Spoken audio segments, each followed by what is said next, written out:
Welcome to another episode of Exploring BlueSky, a new educational magazine docu-series featuring stories and interviews in BlueSky Country.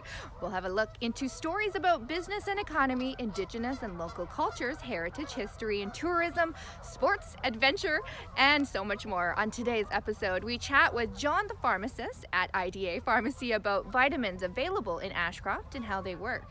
And Laryn Gilmour takes us into another local thrift store, second time around.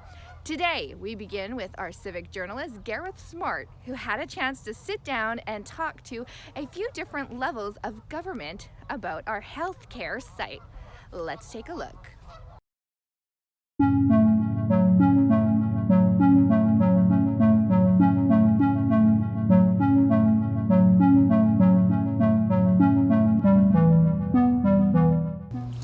My name is Lisa Zietzenada, and I'm the Executive Director for the Thompson Caribou Rural Programs and Hospitals.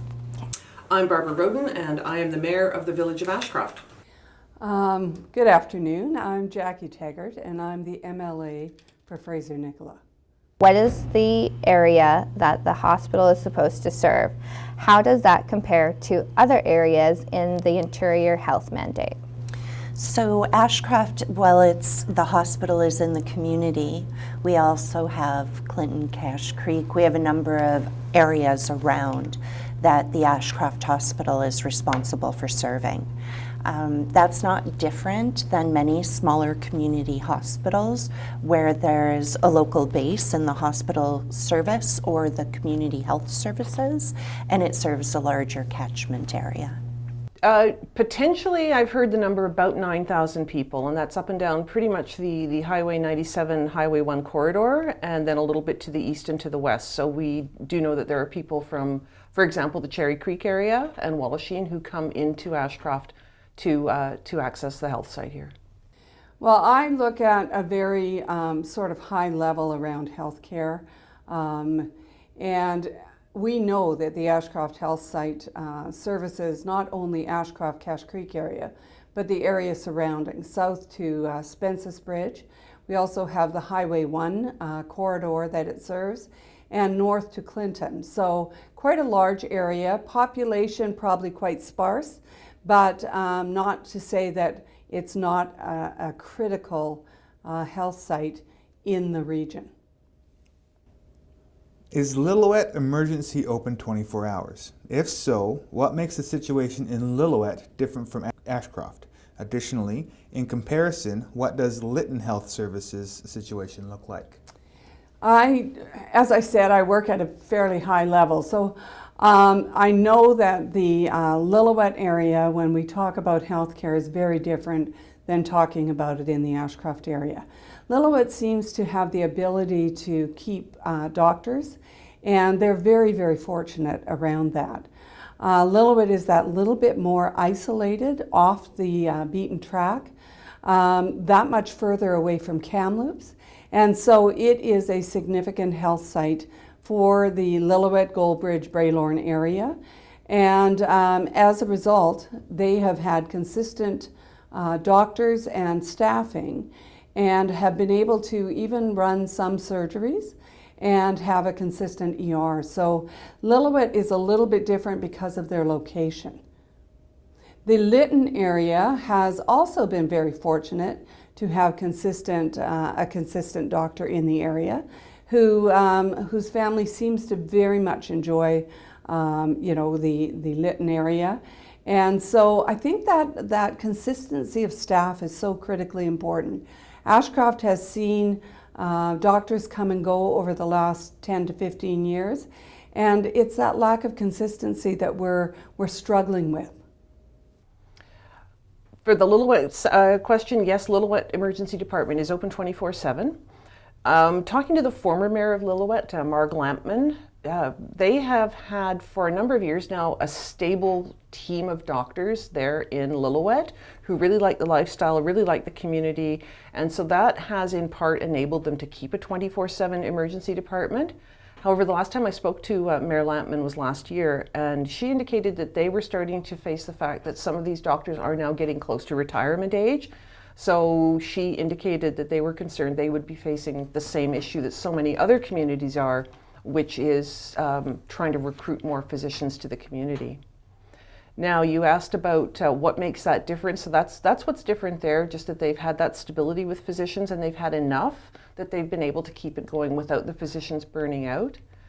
And was the second part of your question about Lytton or Lillooet? Yeah, Lytton. So in comparison, what does Lytton Health Services situation look like? They have a health center there, St. Bartholomew's Health Center. I don't know the hours for that. I believe it is staffed by locums who come into the community on a rotating basis. Oh. So Lytton is open 24 hours, and the reason why we're able to open 24 hours is because we have a larger base of physicians to be able to offer services from. So, and the number of services and type of services are greater in that community, and it also serves a wider geographic region for the population. So there are a number of communities that are greater than what we serve here, and the population itself is greater.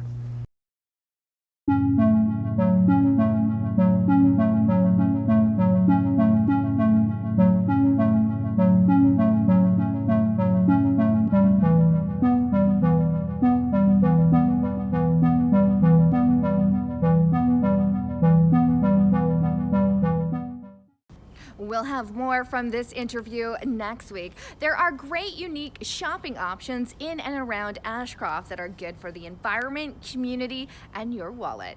Today, Laryn Gilmour shows us around second time around.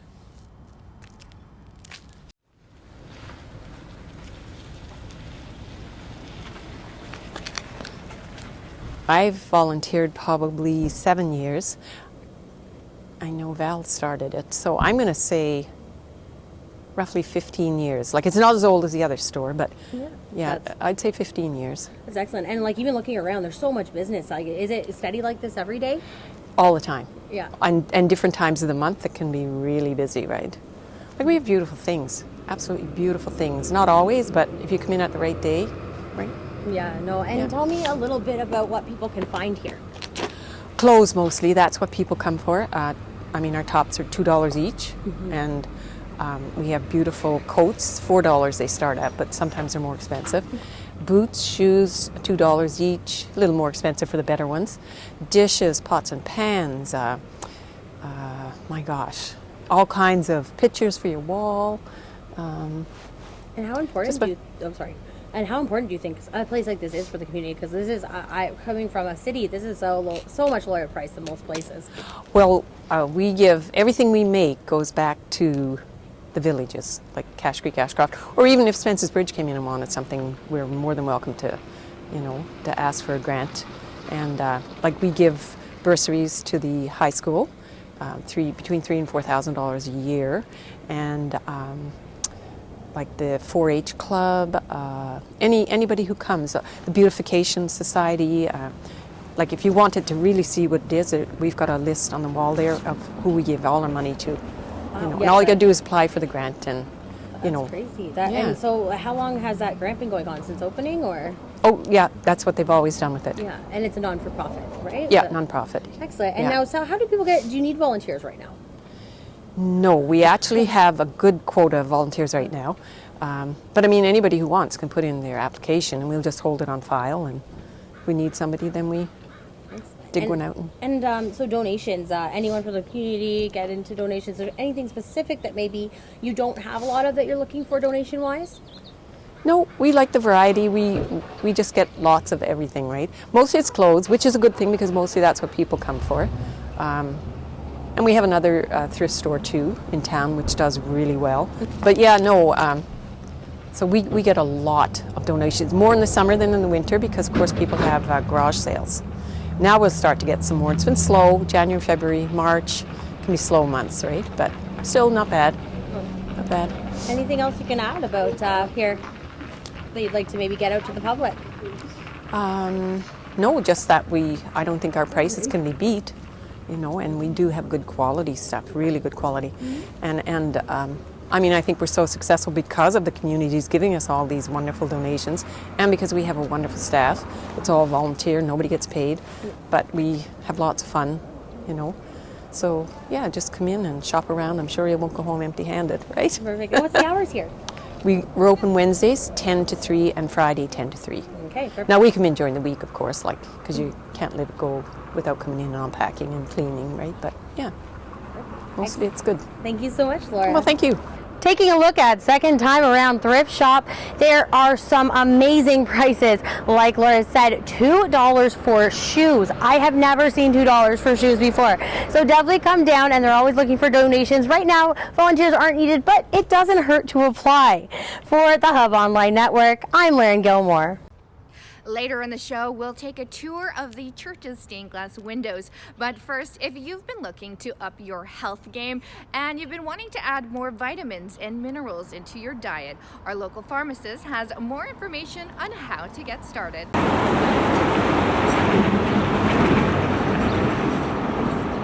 All right, so I would like to add daily vitamins into my lifestyle, but I'm not really sure where to start. What can you recommend? Yeah, so you see, we've got all sorts of options here. Generally, I always recommend the first step if you're thinking about vitamins is a healthy, well-rounded diet with all your, vegetables and whatnot. If you would like to add on kind of a daily multivitamin, we've got, kind of options down here. That would be just a once a day for, general baseline supplements. Other than that, there's a few things that are often recommended.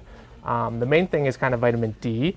I think they say here in Canada, the northern parts of the world, most people are actually deficient in vitamin D, so it's a good one to supplement. What does vitamin D do? Is there a difference between vitamin D and vitamin D12? D3? D3? D3, yeah. Okay. So vitamin D3 is actually just the main formation of vitamin D. So anything that's labeled just vitamin D is going to be D3 in the end. Yeah, so vitamin D, what it does, it does a lot of things. It's involved in kind of most of the systems in your body. A lot of it helps absorb calcium as well. Often especially in elderly women, taking vitamin D plus calcium can reduce your risk of osteoporosis, keep your bones strong, that sort of thing.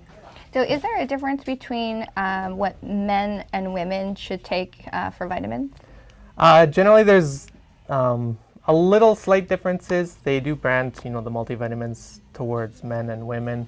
Generally, it's just a very small difference in things such as folic acid, which is more recommended in women, especially for pregnant and like prenatal. Yeah. Prenatal. And women need more iron. Yeah, often women are more likely to be iron deficient. So the multivitamins, they all generally have a pretty low level of iron, and with iron, often it's not really recommended to take iron unless you're actually deficient, like the doctor does a test and then recommends it to you. But the multivitamins do have a slightly more baseline level of iron for the women's ones. One thing that always confuses me with vitamins is which one. I usually just go for what's on sale. But is there a difference between the different brands? From what I understand, there really isn't. Yeah. So we carry the main brands is Weber and Jameson and our store brand Atoma. Ultimately, they're all the same medicine, same vitamins in it, just different manufacturers. And a generic brand is our Atoma brand. Yeah. All right. And do you offer sort of vitamin counseling? Because for products that people might need more advice on, like the sleeping aid type of vitamins? Yeah, for sure. Often people come and ask about, which vitamins would help with a specific problem. Common ones are melatonin, which is used for sleep. I actually came here when to ask about melatonin and which ones to use. Yeah, so melatonin is usually the first bet to try with if you're having trouble sleeping or with that sort of thing. Mostly because it's very safe, so it doesn't have many side effects. So magnesium is good for people that are anxious and can't sleep. Magnesium. Is it digestive? It's for digestion too. In high doses, it's actually a laxative, which is Magnesium is? Yeah, so you don't want to take too high of a dose because you'll start having problems there. Magnesium, a lot of people take it if they have muscle cramps, especially at nighttime, to help with that. That's the go-to for if you're having kind of cramping muscles. And another one that I started using is the omega 369 as well. I don't take my vitamins all the time, but I've heard that this one is a really great vitamin to add into your diet. Yeah. So the omega 3s, omega 369 is kind of like based on fish oils, which kind of improve your mostly cardiovascular health.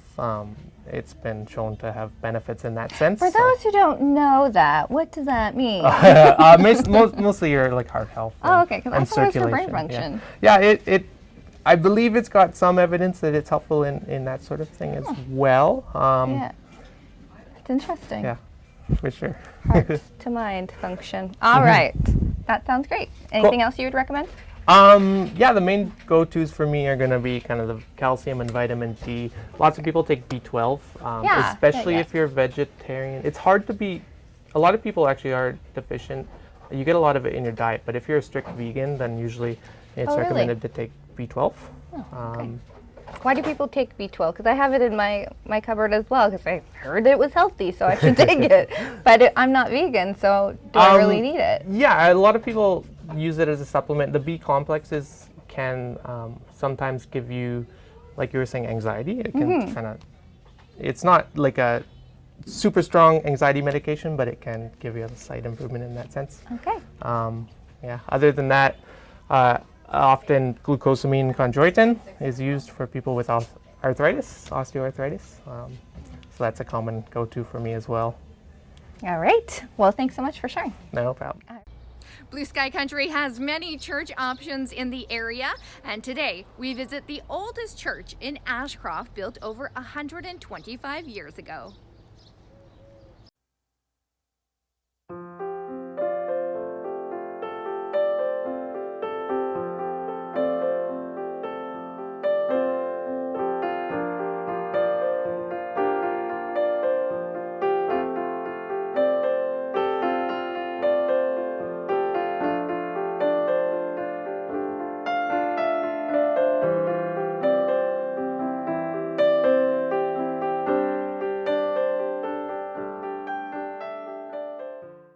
The church was begun in 1891, and it came out of a request from community members because they had several taverns, bars around town, and the people were spending their time in the bars, and the townspeople, the place was growing and they wanted, and being more settled, they wanted to have a church in town. So they sent out letters to different denominations, and the Anglican was the first that responded. And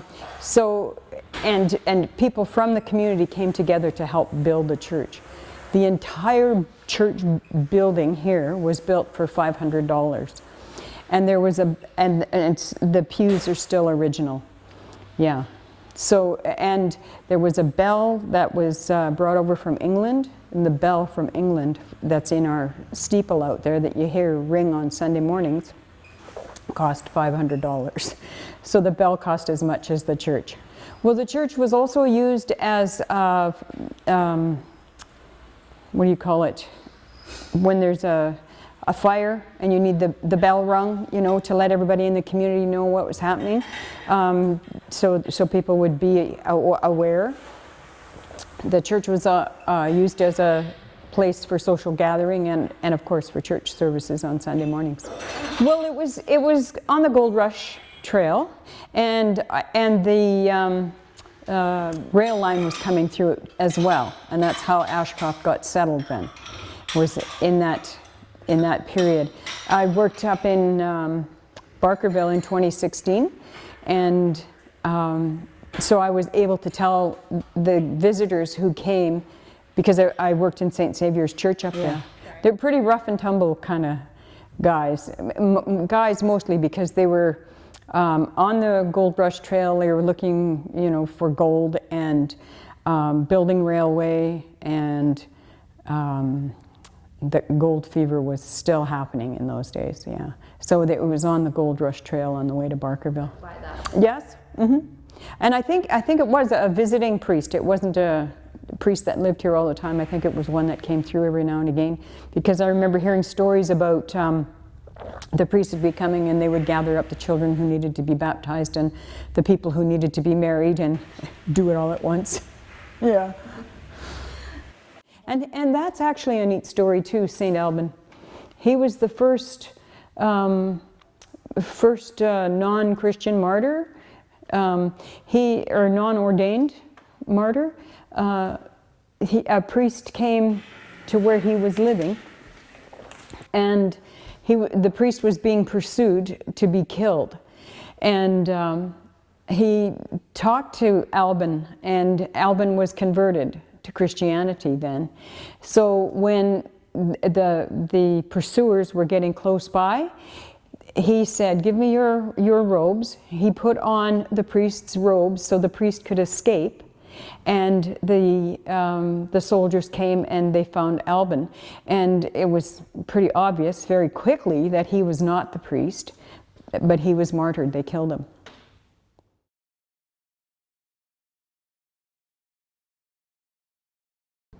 Well, I know I feel a lot better when I'm taking my vitamins.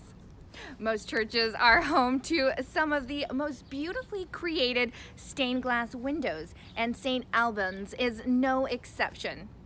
We wrap up today's show with a tour of them. I'm Dana Foster, and you're watching the Hub Online Network. Join us next time for more local stories and interviews on Exploring Blue Sky.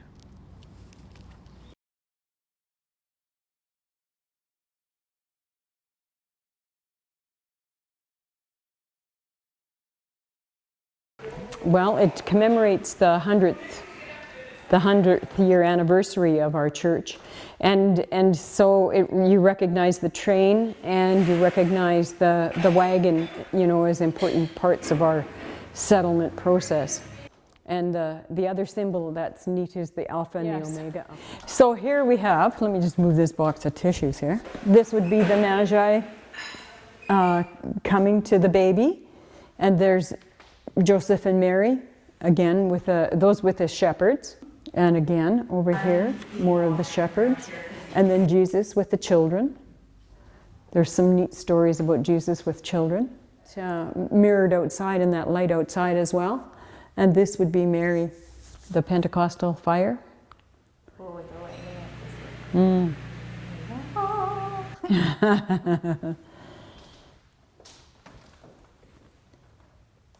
Yeah. He came with a small band of people, and it was coming into the Promised Land, and the city was well fortified. And so what they did was they marched around, he and his band of people marched around the city, and they marched around the city, I think it was 7 times for 7 days. And then the walls, as the song goes, the walls came tumbling down. Yeah, yeah. David was the shepherd king, and he played the harp for Saul to calm him when he was a boy, until Saul turned against him. And then he had to flee for his life.